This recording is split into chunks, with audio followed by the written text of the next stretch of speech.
Hello दोस्तों, मैं Ali sir आप सभी का सीयूटी हिंदी मीडियम चैनल पर बहुत बहुत स्वागत करता हूं। इस क्विक रिवीजन वीडियो के अंदर आप सब जानते हैं हम लोगों ने कल तक पहला चैप्टर समाप्त कर लिया है। आज जो आप लोगों का सेकंड चैप्टर राजा किसान नगर, ठीक है, आपकी जो एनसीईआरटी का पहला पेज जहां से आप लोगों का सेकंड चैप्टर चालू होता है महाजनपद, वहीं से हम लोग आज डिस्कस करने वाले हैं। तो बात करते हैं सर, ठीक है, कैसे महाजनपद बने, ठीक है, किस कौन कौन से महाजनपद रहे, ठीक है, इन सारी चीजों पे बात करते हैं। सबसे पहले बात करें बच्चों के महाजनपद तक हम लोग पहुंचे कैसे, ठीक है, महाजनपद बने कैसे, महाजनपद था क्या। तो बच्चों देखो, आप लोग महाजनपद युग से आने से पहले पहले आप लोग देखोगे ना, ये महाजनपद कब बनेंगे बच्चा, तो ये आप लोगों को लगभग 600 बीसी में बनते हुए दिखाई देंगे। कब बनेंगे सर जी, 600 बीसी में। लेकिन आप 600 बीसी से पहले के इतिहास को देखते हो, मतलब वैदिक काल। वैदिक काल में बच्चों आप लोग देखोगे ना पूर्व वैदिक काल, किसको देखोगे, पूर्व वैदिक काल को। बच्चा पूर्व वैदिक काल आप सब जानते हो या नहीं जानते हो तो सुन लो बेटा। पूर्व वैदिक काल लगभग 1500 बीसी से, ठीक है, 1500 बीसी से लगभग 1000 बीसी तक चला। कब तक चला सर जी, 1000 बीसी तक चला। तो बच्चों यहां आप लोग देखोगे ना, तो छोटे छोटे जन हुआ करते थे। छोटे छोटे क्या हुआ करते थे सर जी, यहां जन हुआ करते थे, मतलब छोटे छोटे कबीले हुआ करते थे। ऐसे छोटे छोटे कबीले, जैसे आप लोगों ने नाम सुना हो भरत कबीला, ठीक है, पुरु कबीला, यदु कबीला, कीवी कबीला, तुर्वस कबीला, ये उसके अलावा भरद्वाज, पराशर, मतलब सब छोटे छोटे कबीले में या जन के तौर पे हम लोगों को देखने को मिल जाते हैं। लेकिन बेटा हम लोग थोड़ा सा आगे बढ़ी ना, हमारा जो कल्चर है, हमारी सभ्यता, जो हमारा सनातन धर्म है, ठीक है, हम लोग थोड़ा सा आगे बढ़े। हम लोग उत्तर वैदिक काल में आए। कब आए सर जी, हम लोग उत्तर वैदिक काल में आए। और उत्तर वैदिक काल मतलब क्या सर, क्या टाइम पीरियड है इसका, तो आप लोग देखोगे 1000 बीसी से लेकर लगभग लगभग 600 बीसी तक आप लोग आओगे बेटा, ठीक है। तो यहां आप लोगों को ये जो छोटे छोटे जन रहेंगे बेटा, ये छोटे छोटे जो जन रहेंगे, ये मिलके आप लोगों को जनपद बनाते हुए दिखाई देंगे सर जी, ठीक है। तो उत्तर वैदिक काल तक आते आते जनपद बन चुके थे, और इस काल में ऐसा उल्लेख मिलता है कि लगभग 400 जनपद हो गए थे। अब देखो, उत्तर वैदिक काल का पतन 600 बीसी में एंड होती है वैदिक सभ्यता, और जब वैदिक सभ्यता खत्म हो रही है ना बेटा, तो तभी इन 400 जनपदों में से आप लोग देखोगे इस 600 बीसी में आप लोगों को 16 महाजनपद बनते हुए दिखाई देते हैं। क्या बनते हुए दिखाई देते हैं बच्चा पार्टी, तो आप लोगों को 16 महाजनपद बनते हुए दिखाई देते हैं। मतलब यहां जन थे, यहां जनपद हो गए, ठीक है, और इन 400 में से, ठीक है, 16 क्या हो गए सर बेटा, तो ये महाजनपद हो गए बेटा। और ये महाजनपद मतलब क्या है सर, मतलब ये बच्चों महानगर बन गए। ये क्या बन गए बेटा, महानगर। देखो बेटा, ये देखो छोटा सा ग्रामीण स्तर की व्यवस्था में चलते थे, लेकिन यहां आके थोड़ा सा ये डेवलप हुए, ठीक है, यहां थोड़ा सा डेवलप हुआ। और थोड़ा सा डेवलप होने का कारण क्या था, तो यहां लोहा आ चुका था, ठीक है बेटा। अब यहां जाके इन 400 में से 16 क्या बन गए बेटा, महानगर, मेगा सिटी हम लोगों को बनते हुए दिखाई दिए। उसी को क्या कहा जाता है सर जी, तो महाजनपद कहा जाता है। तो चलिए, अब बात आती जो हम लोगों ने पीछे डिस्कस की, 16 महाजनपद बन चुके थे 600 बीसी में। कब बन चुके थे बच्चे, अभी पीछे हम लोगों ने बात की है 600 बीसी में सर जी ये बन चुके थे, ठीक है। अब आप ये बताइए सर कि इनके संबंध में हमें जानकारी कहां से मिलती है, ठीक है, 16 महाजनपदों के संबंध में हम लोगों को जानकारी कहां से मिलती है, तो बेटा दो ग्रंथ, ठीक है, दो ग्रंथ हैं, एक अंगुत्तर निकाय है और एक भगवती सूत्र है। बेटा अंगुत्तर निकाय आप लोग देखोगे ये बौद्ध धर्म का ग्रंथ है। किस धर्म का ग्रंथ है बेटा, बौद्ध धर्म का ग्रंथ है, ठीक है। और भगवती सूत्र आप लोग देखोगे जैन धर्म का ग्रंथ है। बेटा इन दोनों ही ग्रंथों से, ठीक है, दोनों ही धर्मों के ग्रंथ से आप लोगों को इन 16 महाजनपदों की टेबल बनी हुई मिलती है। इन दोनों ही ग्रंथों के अंदर आप लोग देखोगे तो क्या देखने को मिल जाती बेटा, तो 16 ही महाजनपदों की टेबल देखने को मिल जाती। मतलब ये जो 16 महाजनपद है, कंबोज, गांधार, कुरु, सुरसेन, मत्स्य, अवंती, ठीक है, इसके अतिरिक्त चेदी को देखोगे आप लोग, काशी, मगध, अंग, मल्ला, वज्जी, कौशल और पांचाल, ठीक है, इसके अर्थात अश्माक। तो बच्चों ये सब महाजनपदों की आप लोग चर्चा देख रहे हो ना, तो कहां की जा रही है सर जी, तो इन दो अलग अलग ग्रंथों में। लेकिन एक चीज और बता दूं बेटा, आपकी एनसीईआरटी की ही लाइन बता रहा हूं, लिखा है साफ तौर पे, आप लोग पढ़ोगे, ये दोनों ही ग्रंथों में एक समान महाजनपद नहीं है। लेकिन हां, जो शक्तिशाली महाजनपद थे 16 में से, लगभग लगभग इन दोनों ग्रंथों में वो सेम या एक समान ही आप लोगों को यहां पर देखने को मिल जाते हैं। मतलब इसमें जो 16 महाजनपद वो एज इट इज, ऐसा नहीं कि इसमें भी वो 16 ही मिले, एक दो ऊपर नीचे उसके अंदर आप लोगों को देखने को मिलेगा। लेकिन लेकिन लेकिन लेकिन जो शक्तिशाली थे, कौन शक्तिशाली था, मगध, ठीक है, कौशल, वज्जी, वासा, चेदी, अवंती, ये शक्तिशाली थे इन 16 में से। तो इनका लगभग कॉमन आप लोग देखोगे तो इसमें भी जिक्र है, बौद्ध धर्म के अंगुत्तर निकाय में भी और जैन धर्म के भगवती सूत्र में भी आप लोगों से प्रश्न पूछा जाएगा बच्चों। सीयूटी भी पूछेगा, आपका बोर्ड भी प्रश्न पूछेगा। क्या पूछेगा सर जी कि भैया ये बता कि 16 महाजनपदों की जानकारी बौद्ध धर्म के किस ग्रंथ से मिलती है। एक तो ये प्रश्न हो गया। फिर ये प्रश्न एक और बार ऐसे पूछ लेगा कि जैन धर्म के किस ग्रंथ से 16 महाजनपदों की हम लोगों को चर्चा देखने को मिलती है बेटा।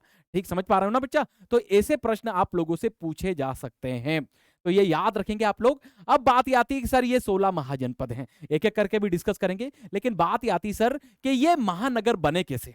ठीक है, इनके उदय के कारण क्या है। ठीक है, क्या बात करें सर जी कि इनके उदय के कारण आप लोगों को क्या देखने को मिलेंगे बेटा। तो ये 5 कारण आप लोगों को देखने को मिलते हैं। क्या सर, लोहे की उपस्थिति, जो कि मैंने आप लोगों को पीछे बताया कि उत्तर वैदिक काल में ही लोहा आ चुका था। तो सर जी लोहा आ चुका था ना, तो इन 16 जगहों पे क्या हुआ, कुछ स्पेशल हुआ उन 400 जनपदों में से।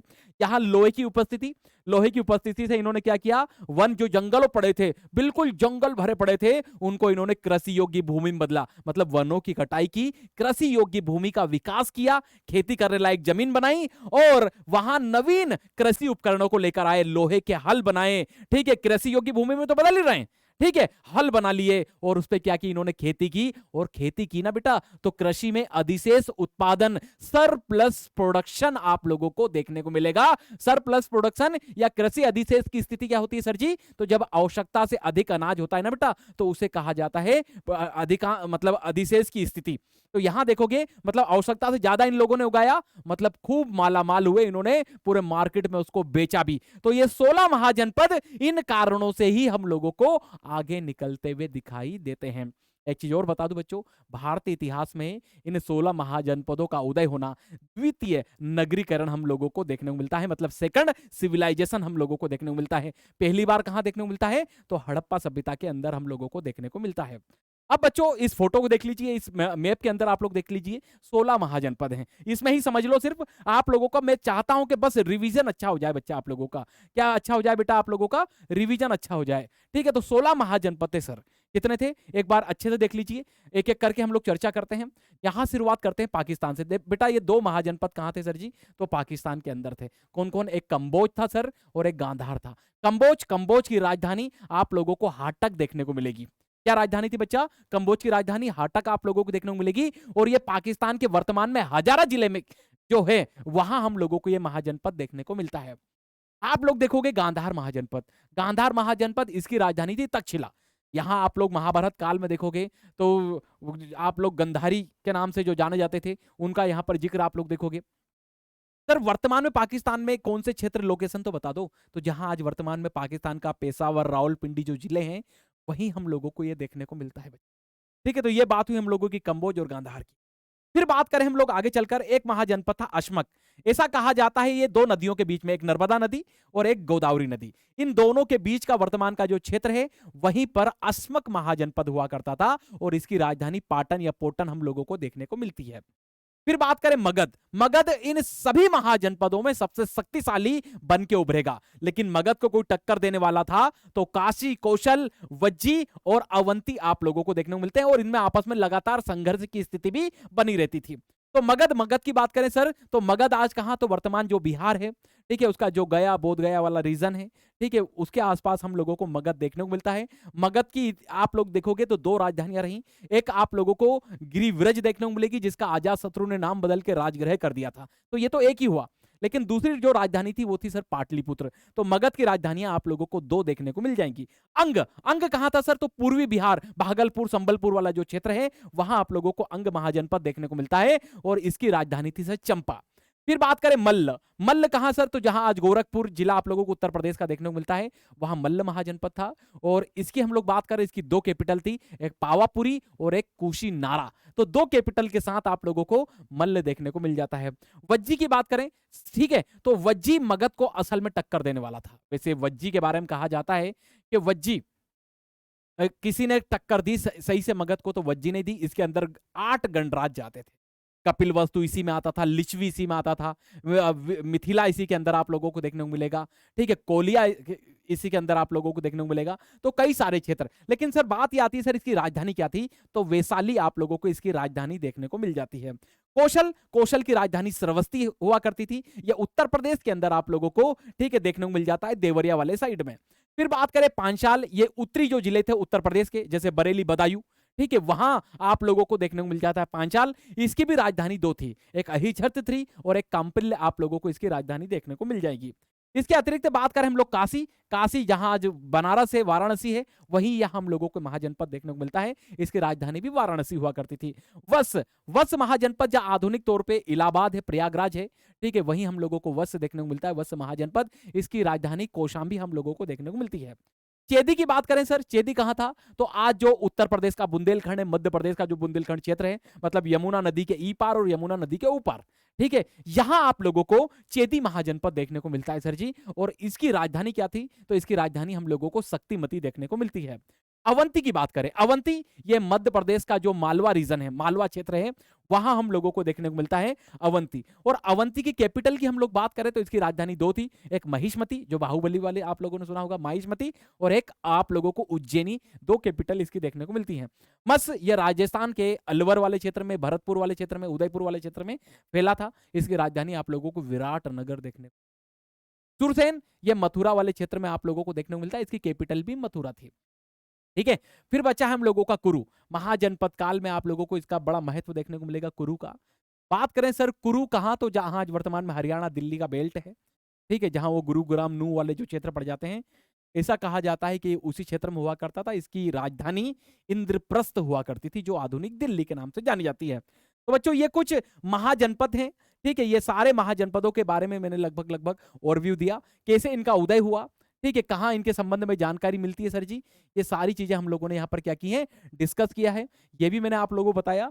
तो आई होप आप लोगों को इस वीडियो से, ठीक है, जो 10 मिनट वीडियो हम लोगों की ला रहा हूं मैं, ठीक है, हेल्प मिल रही होगी। कमेंट में जरूर बताइए कि मजा आ रहा है कि नहीं। 10 मिनट में आप लोगों को एक टॉपिक पढ़ने को मिल जा रहा है। अब जो अगला लाऊंगा उसमें हम लोग बात करेंगे मौर्य वंश की, फिर गुप्ता पे हम लोग चलेंगे। तो इससे कि आप लोगों का चैप्टर जो है वो थोड़ा सा कम समय में ही एक अच्छे से आप लोग क्या कर सको, थोड़ा सा रिवाइज कर सको। तो कमेंट में जरूर बताओ आप लोग, अपने दोस्त यार भाई बहन में सबको, ठीक है, इसमें इस वीडियो से जोड़ें, शेयर किया करो जब भी इसका प्रीमियर चले। ये लाइव नहीं होता है, ये रिकॉर्डेड चलता है रात को 8 बजे रोज। तो आप लोग शेयर जरूर करें और कमेंट में बताएं, ठीक है बच्चा। तो फिर मिलेंगे हम लोग। जय हिंद, जय भारत।